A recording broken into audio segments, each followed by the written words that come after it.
All right, we're going to get started here because we have a lot to cover today, and it's early. So, welcome to our talk on Dagger and Anvil, Learning to Love Dependency Injection on Android. My name is Gabriel Peal, and I'm a principal software engineer at Tonal. And my name is Ralf Wondratschek. I'm a tech lead manager at Square. And before I get started, can I just see a quick show of hands? How many of you were at Adam's talk at the end of yesterday, right in this room, on dependency injection? Great. And how many of you have used dependency injection in some form before? All right, and how about with Dagger? Okay, a good number of hands, not everyone, and that's okay. It's gonna help if you have some familiarity with dependency injection, but we're gonna try to walk through this pretty slowly. We're gonna talk about Dagger, we're gonna talk about Anvil, and we're gonna talk about what this means for you. So before we get started and introduce Anvil, I wanna do a bit of a refresher on Dagger. So let's walk through the basics. Let's just set up Dagger in a new app. The first thing you need to do is to declare a component. In this case, it's called app component. In Dagger, a component is just an object.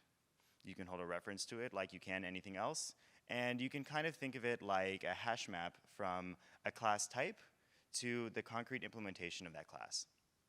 It's not a great name, but that's basically all it is. And you give it an annotation to tell Dagger to generate some code for it, and a scope. In this case, we call it singleton, which means that any other objects within this component should have a shared instance. We'll see more about this later. Here, to create an instance of the component, which I'm sure many of you have done before, we call Dagger application component.create. As you might know, Dagger is a code generator, and it's going to take that component interface and use that as a signal to generate an implementation of the component with a prefix, Dagger. And here's a really simple usage, weather repository.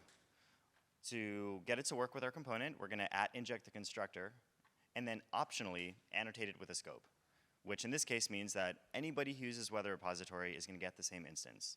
Pretty basic. Let's add a little bit more complexity though.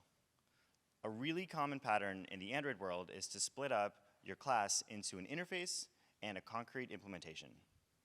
Now, there are a variety of reasons why you might want to do this. It could be modularization, testing, among many others. But regardless, it's a common pattern and one I'm sure you've encountered at some point. To do that with Dagger, we have to give it some more information. If you tried to @inject weather repository impl in another class, that would work. But if you're in another module, or what you probably want to do is inject weather repository directly, Dagger wouldn't know what to do. And so for that, you have to use a Dagger module. Another not super great name, but a Dagger module is something that allows you to give Dagger more information. You can give it information about types, or you can help it hand initialize objects, which again, we'll see later. In this case, we're just telling Dagger, hey, we wanted you to take weather repository impl and use that as the implementation for weather repository. And now that we've created this module, we have to go back up to our application Gradle module and register that module in our app component. So a little bit of boilerplate. Another common pattern is creating an interface called a binding interface. You usually do it for one of two reasons: to create inject functions, to do field injections for classes like fragments, or to create functions that return types that can be created by the component that allow you to pull objects out of the graph, kind of more of a service locator pattern. Another common pattern. Again, when you do this, Dagger doesn't know about it. To get it all wired up, you have to go back up to app component and hand add and implements weather bindings to the app component. And you would have to do this again for every new binding interface that you create. And now a more complicated example. We want to take our weather repository and we want to split it up even more. We now have discrete weather data sources. And in this case, we have two. We have one for weather channel and one for weather underground. And we're going to update our weather repository to take a user preference of which data source that someone wants to use. And interestingly, we're going to inject this a map from string to weather data source. This is going to be the string key of the data source type to the concrete implementation for that data source. And of course, in this case, Dagger has no idea how to inject map of string to weather data source. So we're going to use a Dagger feature called multi-bindings. Multi-bindings is just more annotations and things for Dagger modules, but there's some boilerplate that you can see here. You can look at it, you can memorize it, or you cannot. It's not that important, but it allows Dagger to have the information to know that we have two data sources and we want to bind them into a map with a given key. That gets everything wired up. And then of course, now that we have a new Dagger module, we have to go back up to app component and we have to register it so that it knows that it exists. So as you can see, Dagger, it can do a lot, but there is a fair amount of boilerplate here, which we'll take a look at later. And to summarize, why do we like Dagger? I mean, if it has all this boilerplate, why do we use it at all? Well, it gives us a build time guarantee that your object graph is both complete and free of dependency cycles. You will never get a crash at runtime because a dependency can't be satisfied. And that's really important if your app is really big. It's also fast. That code generation step is highly optimized. That means that it generates code with no reflection, that has almost no overhead at runtime. This is important for Android, but it's also used at scale on Google servers. That's actually why they built Dagger 2, was for scale. They ended up saving a lot of money on CPU compute resources in their cloud because of how fast Dagger is relative to previous options. It also has a huge community. At the end of the day, if there's something you want to do with Dagger, Dagger can do it, and if you just Google it, you can probably find a Stack Overflow post or a blog post to figure it out. But on the flip side, as you saw, there's a lot of boilerplate, kind of complicated to learn. These names are like component and module are just not super great names. And that build time advantage also has an impact. Dagger 2 uses capped, which, as many of you know, is pretty slow. And so over time, this introduces build overheads, not just in your application module, but in all of your feature modules as well. So I hope this sets the stage so we understand why we might like Dagger, but hopefully we can solve some of its pain points. At Square, we heavily invested into Dagger, and there's no way for us to move to another framework. We heavily rely on the compile time safety. We have many applications in the same repository, and we simply cannot afford to wait for runtime crashes and potentially ship bugs to our customers. On top of that, we do feature sandboxing. We have, in fact, hundreds of applications in the same repository, and maintaining them becomes a problem. And the overhead that to the boilerplate from Dagger 2 is really a problem. And let's have a look what this roughly could look like. In this short sample, we just have 3 feature modules. Each contains a Dagger module. And on top of that, we have 3 application modules. And each of them has its own Dagger component with different dependencies. They're all separate. They all need to be configured individually. And you can already see that there's some boilerplate. Like in application 2 and 3, they both include the same Dagger modules. And this really became a maintenance burden. I mentioned we have sandbox applications in our app. And 2 years ago, we wanted to improve the adoption of them. And after you generated a new sandbox app in our repository, you ended up in this weird cycle where you tried to build your application. So you had to then update dependencies, because usually Dagger complained about missing dependencies. After updating your build.gradle file, you had to sync the application in your IDE and then add the Dagger modules to the Dagger components. And then you started from the beginning again. Try to build the app, look for the build failure, add missing dependencies, sync, update Dagger components. And this was really slow. And we wanted to improve the situation and make this more pleasant for our engineers. We thought, what can we do? And the main idea initially was, what happens if we change the last step? What if we no longer need to add Dagger modules to Dagger components? Then we could also skip the second last step. We no longer need to sync the project in Android Studio. All we need to do is add the dependencies to our build.gradle files. So we wanted to get rid of these. Let's have a look at what this means for the code. This is the sample from earlier, where we have an application component, which includes our weather module. We want to get rid of this. How can we do this? Well, first of all, a Dagger module needs to know about which component it belongs into, and a Dagger component needs to know which Dagger modules it needs to include.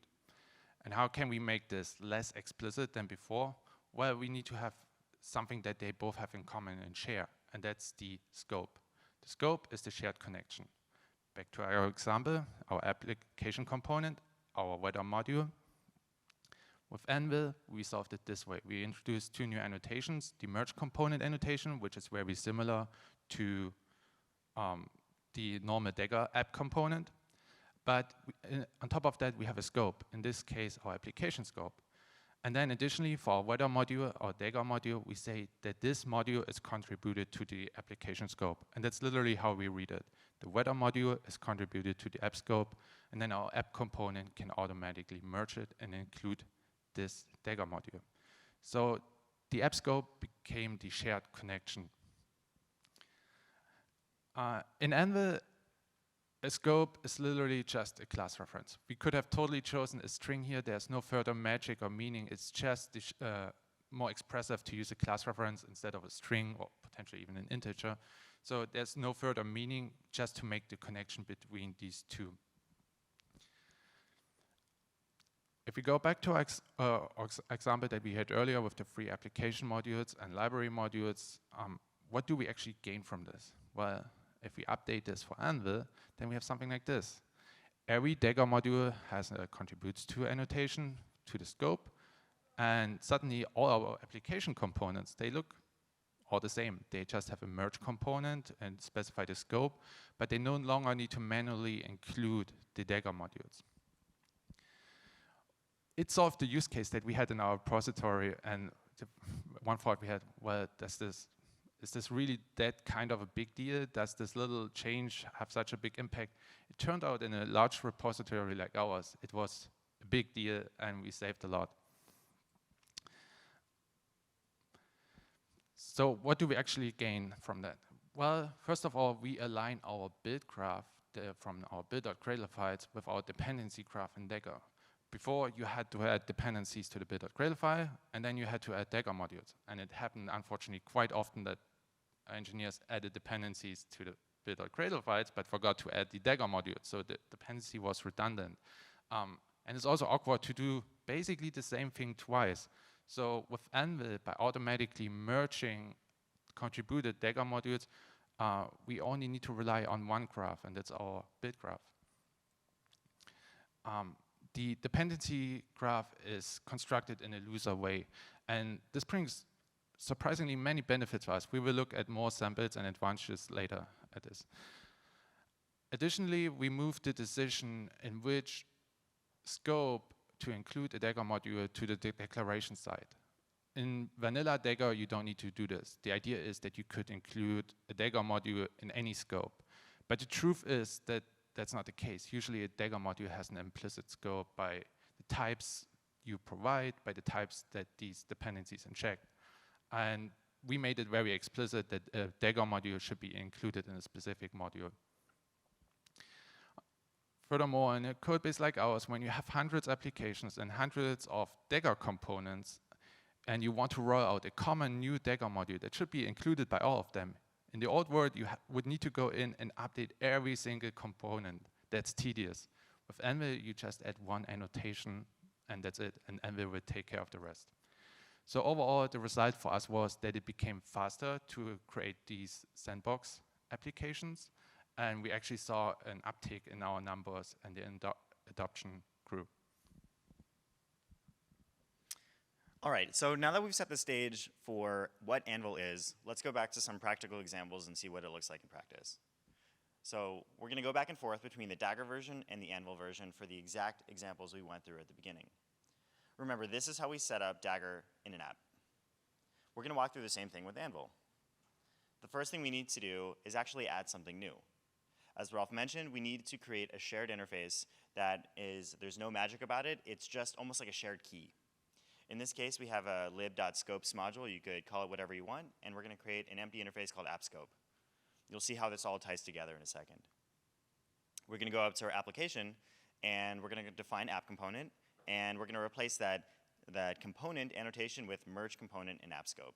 Now we've associated that interface that we made with this component. We're going to create an instance of it. This is exactly identical to what it was before. And one thing that you want to remember is that at the end of the day, this is still just Dagger. So all of what you get with Dagger is still going to be the same, all the benefits, all of the advantages that you get. it's going to generate the same code because Dagger is still generating this component at the end of the day. Anvil just helps with a lot of the wiring in the middle.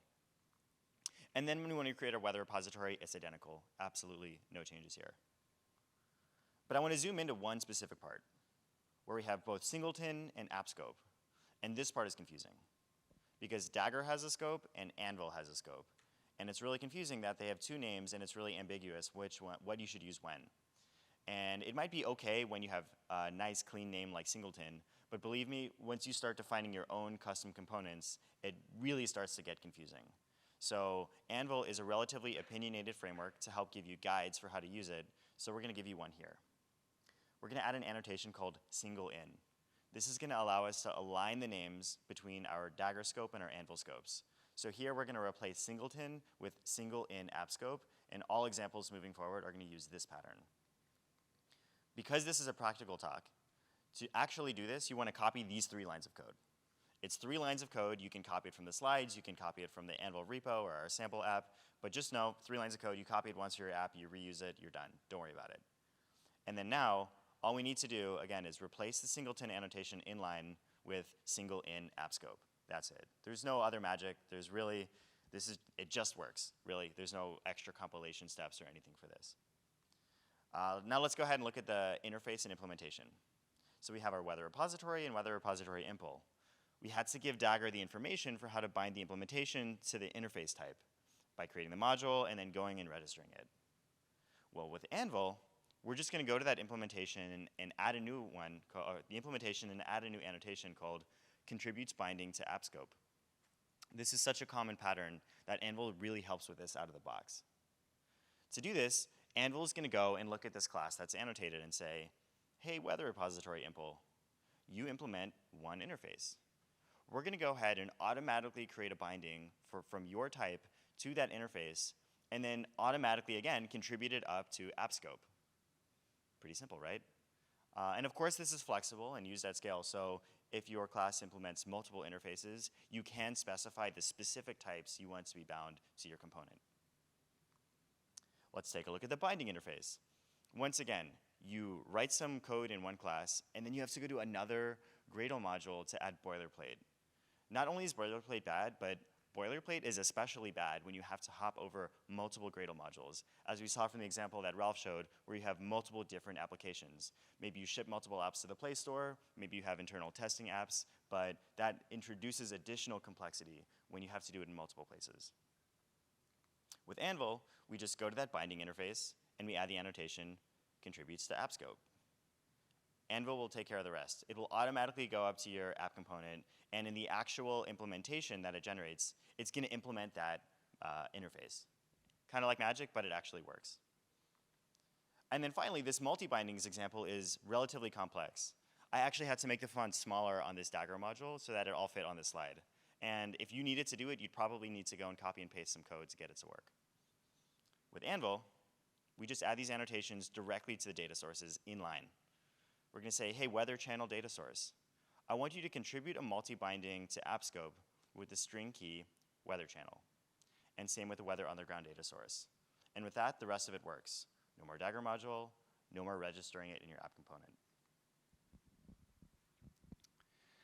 I mentioned that Anvil builds the dependency graph in a looser way than Dagger. We no longer have the strong references. And a big use case for this is in tests. This is the sample from earlier. We have the app component. We initialize the Dagger app component in our application class. That's a common pattern in Android applications because that's the natural home for the app component. What you usually do in tests is you create a test app component, you have a test application class, and you override the component that your test application class uses. Notice that we use the add-merge component annotation here, and this is pretty nice because you can start contributing types to your tests only. Back to our example from earlier, our weather repository impl uses the contributes binding. Whenever we inject weather repository, we get a weather repository impl instance. What happens in tests? We don't want to rely on the re-implementation. We don't want to hit the network in our tests to make them more stable and reduce the number of flakes. We want to provide not the real data, but fake data.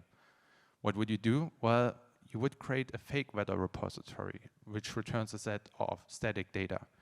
And then you use Anvil to contribute this type to your dependency graph. So the idea is whenever you inject weather repository, you get a fake weather repository, not a re-implementation.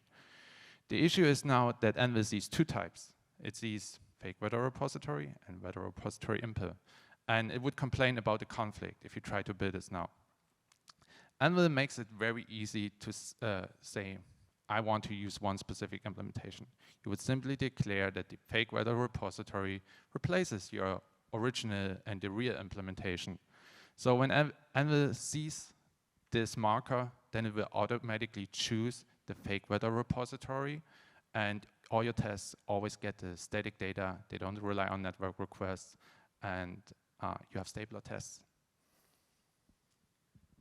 All right, I love that example because it really highlights some of the benefits of Anvil, where you write a class, and that class gives you all the information it needs, and it gives Dagger all the information it needs to generate all of the bindings and wiring code that you would normally have to do by hand in separate places. But okay, let's move on. And I'm sure at this point some of you are wondering about Hilt. Hilt is a great library that is both built and recommended by Google.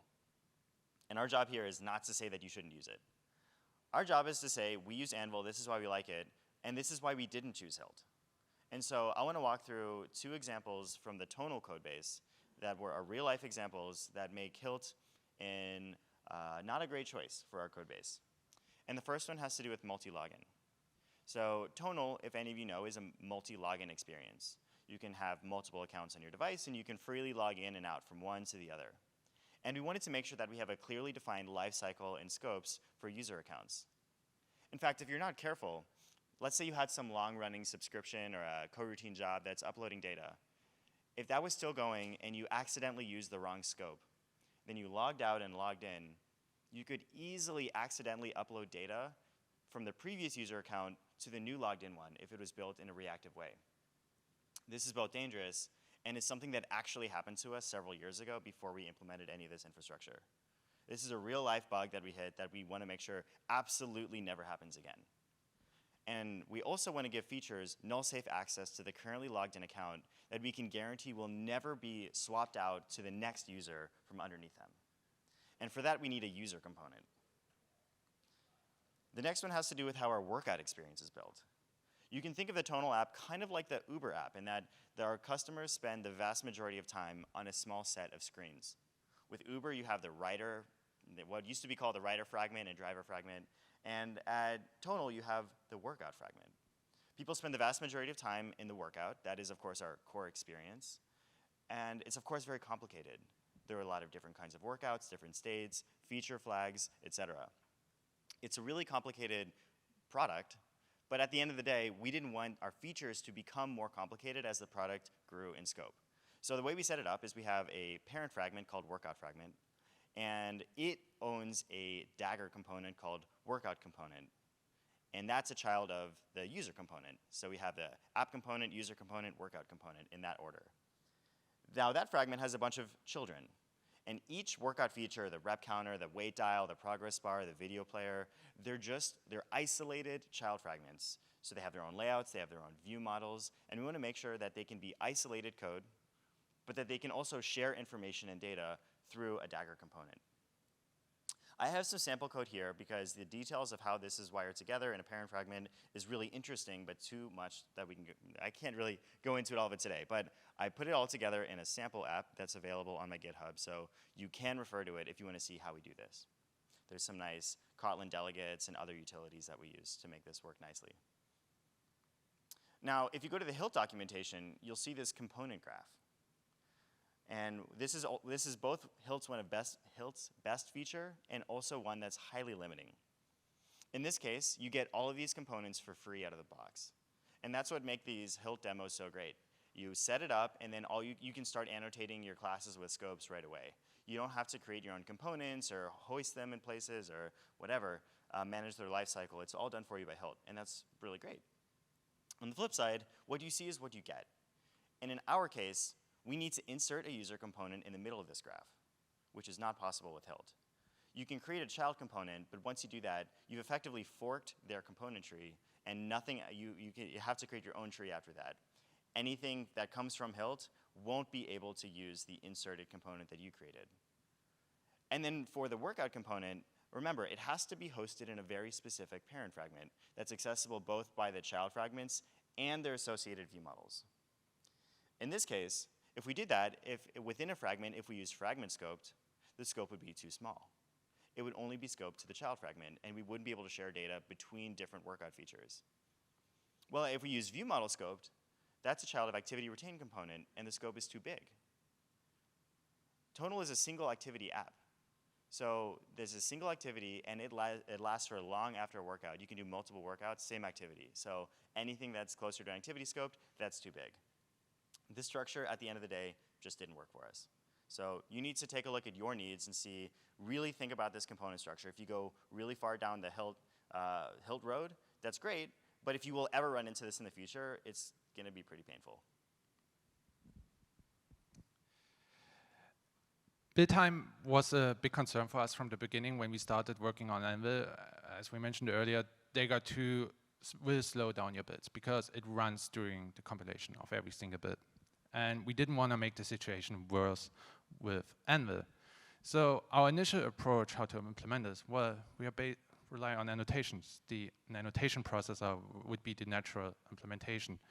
But we learned from Dagger, especially in the Kotlin world, that annotation processors are slow and significantly increase your build times. So that option was quickly off the table.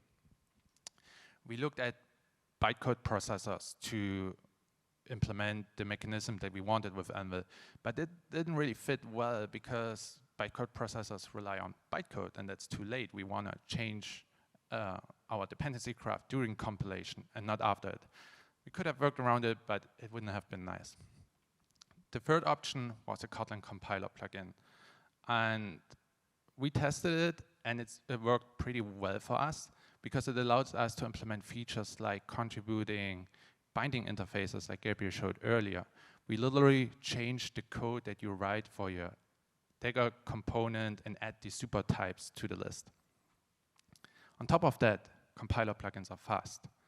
And I want to be transparent. Anvil is a convenience tool. If you would write all this code manually that Anvil generates, then the build would be faster. If you don't need to run any extra steps during compilation, it will be always faster than doing extra work. But the overhead that Anvil brought was not really significant. We measured a 2 to 4% increase on average. And if you look at the fourth example, for example, with a 9.8 second build to 10 seconds, 200 milliseconds aren't a big deal. So the overhead wasn't really measurable for us. After we wrote out Anvil and we learned how much faster Kotlin compiler plugins are, we thought, how can we improve the situation for Dagger in general? This is a typical setup where you, in your Gradle module, you enable KPT, you add Anvil on top of it, but then you also need to set up the Dagger annotation processor. And we looked at the code that Dagger generates and found out that it was pretty trivial. What Dagger generates is factories for every single provider method. In check constructor, it generates a factory. This code is trivial. The real magic for Dagger happens when it generates the components. So what we did in Anvil, we reverse engineered pretty much what Dagger generates and decided to generate this part of the compiler plugin and not to rely on the annotation processor. So if we migrate to that, it's a simple flag that you have to turn on in your build.gradle file, but after that you can remove KPT. And this was a huge improvement for us. We measured that single Gradle modules build up to 65% faster. 65, that is significant. And the reason why it's so much faster is because we can skip the stub generation task that has to run to convert Dagger, Kotlin code to Java stubs in order to run annotation processors, because annotation processors need to operate on Java code. On top of that, since we removed KPT, it's gone too. Additionally, Anvil generates Kotlin code, so in many cases Java-C became redundant as well, because if there's no Java code, then we don't need to run the Java compiler. On the other hand, Kotlin C, the Kotlin compiler, needed a little more time because suddenly we generated all this code through Kotlin C. But in total, build times were significantly faster. For our entire project, we measured an average improvement of 16%.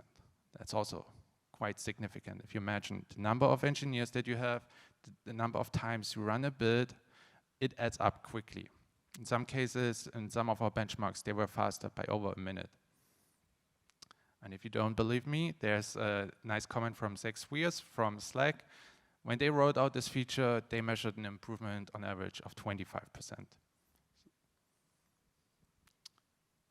Long story short, if you use Dagger today, I highly recommend adopting Anvil because it will actually make your build times faster and it increases developer productivity. The gains are even bigger if you rely on Dagger and HID because HID is another annotation processor. All right, I bet you thought that we were just going to make your life easier, but then at a slight cost of build time. But the fact that we can remove this boilerplate and make build times better at the same time is kind of magical, I think. And then finally, one of my favorite features about Anvil that continues to whittle down the amount of boilerplate that we have to write is the custom code generating tool. In this case, we have a retrofit API, retrofit interface called Weather API. Most of you have probably used Retroface or are familiar with it in some form. You create the interface, and then for your dependency injection, you have to get an instance of retrofit and call create to return the interface type. And this is fine. And if you remember from our examples earlier, we were able to remove most Dagger modules. But there are cases that are specific to your app or specific libraries that Anvil obviously can't do for you automatically out of the box. So in this example, you could create Weather API module and then do exactly like you would normally do with Dagger. Anvil does help out in this situation. If you create your own Dagger module, you can contribute that module up to app scope like this, like we've done with the other types, and that does save you from having to manually register it in all of your components in each application module. And while that's nice and something that might come in handy from time to time, I think we can do even better. We're going to write our own plugin. In this case, we're just going to take that retrofit API and annotate it with contributes API to app scope. And then we're going to let Anvil generate the module and contribute it to the right scope. The code is not the easiest to write, but it's also not that hard. And to give you a sample, once again, in the sample app that we published as part of this talk, you can go and see the specific contributes API annotation that we made, because retrofit's a pretty common case. So you can just have a freebie there and then use that as a template for your own. And of course, because it's your own plugin, you can customize it. At Tonal, we have contributes user API and contributes non-user API based on the type of authentication headers that you want. We also heavily use Mavericks and their associated view models. And we knew that it'd be important to have constructor injection for view models. And before Anvil, it did require a fair amount of boilerplate. We used multi-binding with keys, and it was not the kind of code you want to write by hand. So you would wind up going and copy and paste it from somewhere else, and then change the class names to work for you. It was a bit cumbersome, not the end of the world, but we thought we could do better. So we created another plugin, contributes view model. It's a user scope or workout scope or whatever it is that you want to contribute it to. And in this case, that's all you need to wire it up. You write your view model, you add the one annotation, and you don't have to worry about Dagger again. You can just freely inject anything you want from the component. And finally, we allow feature modules to declare their own enum feature flags. This is convenient because it allows features to add, remove, and create feature flags without invalidating the entire build tree for the whole app. And while it's convenient, we do at some point need to collect all the feature flags so we can register them so they actually get updates. And to do that, we once again use multi-binding, this time elements into set. So each feature module can contribute the enum values into one giant set that can be collected somewhere and registered. This was once again boilerplate that you had to copy and paste from somewhere else and change some names of, but we created another custom plugin, contributes feature flag to app scope, that does exactly what we want. And at this point, these were the vast majority of all Dagger module usages in the app. There are still a couple where you might have to hand create an object here or there that are just kind of one-offs, but for the most part, something like probably 98, 99% of our Dagger modules are just gone forever, and we never have to worry about it. And if you don't believe me that this actually works, here are some actual PRs from our 2 repos where we introduced these new annotations. Each one saved between hundreds and literally thousands of lines of code in one fell swoop. And not only is it less code to write, it's less code to maintain, it's less cognitive overhead, it's less code to review, it's less code to teach someone how to make themselves. This is how you make a code base where you get to just write your code and move on with your day. We really want to let you focus on writing your features. And it's working well for us, and you can, of course, get creative and use this however you want because you get to write your own code. And so wrapping this up, I know that you probably have a love-hate relationship with dependency injection. At some point, you probably need it and you want it, but it can be confusing, it can be intimidating, it can be frustrating, it can be cumbersome. There's a lot of challenges that are often associated with it. And the point of this talk is not to say that you should all drop what you're doing and just switch to Anvil today. But there's a lot of options out there. You can do it manually, vanilla Dagger, Hilt, Codeine, Coin, Anvil. And ultimately, you should look at all of the options that are available to you and make an informed decision about your needs and what you want to use for your app. And we think that Anvil is one that hasn't had a lot of time in the community to be well understood, and it's working so well for us at Tonal and Square that we wanted to share our experience so that you have more data to make a decision for what's right for you and your teams. And with that, we're wrapping up here. I think we're just about out of time, but we will stick around here. We'll be available today. Our Twitter handles are up here, and of course, you can reference the sample app that has pretty much all the code we talked about today, including that custom retrofit plugin and the Kotlin delegate to create fragment scoped Dagger component and whatnot. So take a look at that and let us know if you have any questions. Thanks.